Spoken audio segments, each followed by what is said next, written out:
Supreme কোর্টের পরিবর্তে রাষ্ট্রপতি করা হয়। চতুর্থ সংশোধনী আপনারা নিশ্চয়ই জানেন, স্বাধীনতা পরবর্তীতে জনাব শেখ মুজিবুর রহমান সরকারের আমলে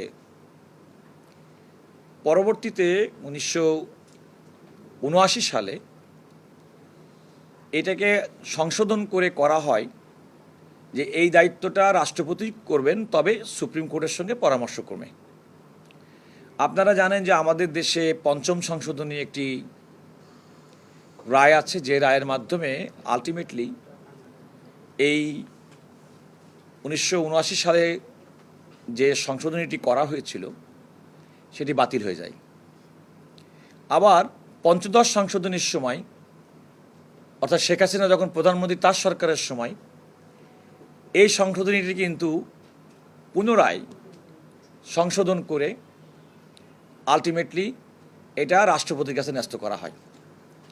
তাহলে যে সংবিধান সম্পর্কে রিটকারীদের আপত্তি, তার প্রথমটি সংগঠিত হয়েছে চতুর্থ সংশোধনীর সময়, যে সময় জনাব শেখ মুজিবুর রহমানের সরকার বাংলাদেশে ছিলেন। আবার পঞ্চদশ সংশোধনী, যে সংশোধনীর উপরে ভিত্তি করে এটি 72 সালের সংবিধানের বাইরে গিয়ে পুনরায় রাষ্ট্রপতির কাছে ন্যস্ত করা হয়েছে, যেটার বিরুদ্ধে রিট পিটিশন দায়ের হয়েছে, সেটিও কিন্তু বিগত শেখ হাসিনা সরকারের সময় হয়েছে। এই সংশোধনীটা চ্যালেঞ্জ করে এবং 2017 সালের একটা রুলস, সেটা চ্যালেঞ্জ করে আলটিমেটলি হাইকোর্টে রিট পিটিশন দায়ের করা হয়। আপনারা জানেন সেই রিট পিটিশনে এই চতুর্থ সংশোধনী, অর্থাৎ 1974 সালের সংশোধনী, 75 এবং না, ওটা তো প্রথমটা, আর হচ্ছে 2011 সালের সংশোধনী, এই দুটার পাশাপাশি যে রুলস চ্যালেঞ্জ করা হয় আদালত, এবং আর একটা প্রেয়ার করা হয় যে সুপ্রিম কোর্টের জন্য একটা স্বতন্ত্র সচিবালয় করা, এবং সেই স্বতন্ত্র সচিবালয় মর্মে একটা ডিরেকশন চাওয়া হয়েছিল, যে স্বতন্ত্র সচিবালয়ের ডিরেকশনও আদালত দিয়েছিল। এই রায়টি প্রকাশিত হয়েছিল 2রা সেপ্টেম্বর 2025 অন্তর্বর্তীকালীন সরকারের সময়।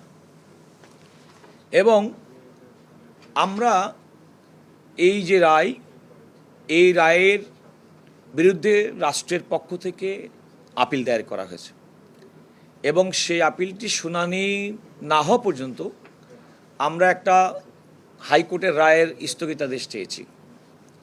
এবং আজকে বাংলাদেশের মাননীয় প্রধান বিচারপতি সহ আপিল বিভাগের 4 বিচারপতির সমন্বয়ে গঠিত বেঞ্চ আমাদের আবেদন মঞ্জুর করেছেন।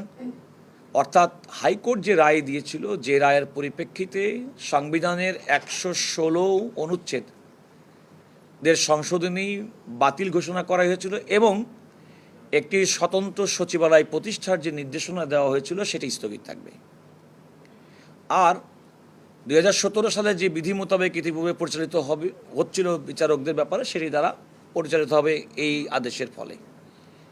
আদালত এই অন্তর্বর্তীকালীন স্থগিতাদেশ দেওয়ার পরেও আগামী জুন মাসের 16 তারিখে এই আপিলটি চূড়ান্ত শুনানির জন্যে আপিল বিভাগের 1 নম্বর তালিকা হিসেবে থাকবেন বলে ঘোষণা করেছেন। আর আমাদের আপিল নিষ্পত্তি করার ক্ষেত্রে কতগুলো প্রাসঙ্গিক আনুষঙ্গিক বিষয় আছে যেগুলো আমাদের করতে হয়। আমরা বলি কনসাইজ স্টেটমেন্ট দেওয়া, এটা হচ্ছে আপিলের পক্ষে আমরা প্রথমে দেব, বিবাদী পক্ষে যারা আছে তারা দিবেন, তার মধ্যে দিয়ে এটা শুনানির জন্য প্রস্তুত হবে। এটা হচ্ছে মূল জিনিস, এই কাজটি করেছে। এটা আমি আদালতকে স্থগিতাদেশের প্রয়োজনীয়তাটা কেন পড়েছি সেটা আমি বললাম। আমি আদালতকে বলেছি যে এই রায়টি যদি স্থগিত না করা হয় তাহলে আমাদের বিচার প্রশাসনে এক ধরনের স্থবিরতা কাজ করছে। কারণ যে অধ্যাদেশের মাধ্যমে সুপ্রিম কোর্টের জন্য স্বতন্ত্র সচিবালয় করা হয়েছিল সেটি পার্লামেন্ট কর্তৃক গৃহীত হয়নি, বরং এটা আরও অধিকতর যাচাই বাছাইয়ের জন্যে এটা এই অধ্যাদেশ এবং তার সংশোধনীটি পার্লামেন্টে পাশ করা হয়নি। এবং আমি রাষ্ট্রের পক্ষে সরকারের যে বক্তব্য, অর্থাৎ পার্লামেন্টের যে অ্যামেন্ডমেন্ট আনা হয়েছে, সেই অ্যামেন্ডমেন্টে যেটা উল্লেখ করা আছে অধিকতর যাচাই বাছাই করার জন্যে, সেটা করার জন্য এটাই সরকারের অবস্থান হিসেবে আমি ব্যাখ্যা করেছি এবং আমি বলেছি। এবং আমাদের বক্তব্যের পাশাপাশি এখানে একজন সুপ্রিম কোর্টের সিনিয়র অ্যাডভোকেট জনাব আহসানুল করিম, তিনি একটা স্বতন্ত্র আপিল ফাইল করেছেন, তিনিও হাইকোর্টে এই মামলাতে ছিলেন। আর এখানে জনাব বদরুল আলম মজুমদারের পক্ষে একটা আপিল ফাইল হয়েছে, যদিও এই আপিলের দায়ের করা সম্পর্কে আমি আমার বক্তব্য দিয়ে বলেছেন তার তো সংক্ষুব্ধ হওয়ার কোনো কারণ নেই, কারণ তিনি তো হাইকোর্টের রায় তার পক্ষে। আর এখানে বিবাদী পক্ষে অর্থাৎ হাইকোর্টের রিট পিটিশনারের পক্ষে আইনজীবী ছিলেন, এখন এখানে বিবাদী পক্ষে ছিলেন জনাব শিশির মনির, তিনিও বক্তব্য রেখেছেন। তো আমরা মনে করি যে আমাদের বিচার প্রশাসন, আমাদের প্রশাসনের করার ক্ষেত্রে আমাদের অধিকতর যাচাই বাছাইয়ের পরে স্বতন্ত্র সচিবালয় তো বিষয়ে এবং আমাদের বিচার বিভাগের স্বাধীনতা সুরক্ষার স্বার্থে আমাদের পার্লামেন্টে রোহিতকরণের সময় যে কারণটি উল্লেখ করা হয়েছে আরও অধিকতর যাচাই বাছাই করে আমার মনে হয় সেটাই আমরা সরকারের পক্ষ থেকে সেটি করা হবে, এটা আমাদের প্রত্যাশা। তবে অ্যাট দিস মোমেন্ট এই রায়টা স্থগিত না হলে যে প্রশাসনিক জটিলতা বিচার বিভাগীয় কর্মকর্তাদের ব্যাপারে স্থবিরতা, সেটা কাটিয়ে ওঠা সম্ভব।